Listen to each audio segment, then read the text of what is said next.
திருச்செந்தூர் சுப்பிரமணிய சுவாமி கோவிலில் மண்டல பூஜை விழா வெகு விமரிசையாக நடந்தது.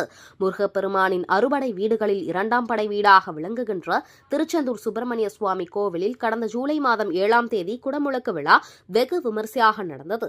சுமார் 15 ஆண்டுகளுக்கு பிறகு நடந்த குடமுழக்கு விழா என்பதால் பல்வேறு பகுதிகளில் இருந்து லட்சக்கணக்கான பக்தர்கள் வருகை தந்து சுவாமி தரிசனம் செய்தனர். குடமுழுக்கு விழா நிறைவு பெற்றதைத் தொடர்ந்து 48 நாட்கள் மண்டல பூஜை நடைபெறுவது வழக்கம்.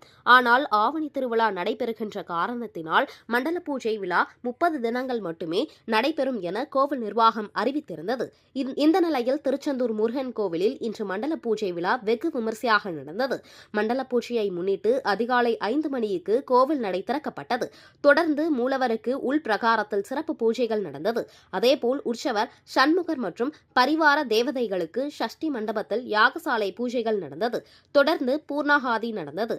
அதன் பிறகு மூலவர் உட்பட அனைத்து பரிவார தெய்வங்களுக்கும் புனித நீர் ஊற்றி மண்டல பூஜை நிறைவு விழா நடந்தது. இதற்காக கோவில் சண்முக விலாச மண்டபம், மூலவர் சன்னதி, தட்சிணாமூர்த்தி, பெருமாள், விநாயக பெருமாள், கொடிமரம், நுழைவு வாயில் உட்பட அனைத்து பகுதிகளிலும் ரூபாய் 15 லட்சம் மதிப்பிலான மலர்களால் அலங்கரிக்கப்பட்டது. மேலும் இன்று மண்டல பூஜை நிறைவு விழாவை முன்னிட்டு பல்வேறு பகுதிகளில் இருந்து ஏராளமான பக்தர்கள் வருகை தந்து முருகனை தரிசனம் செய்தனர்.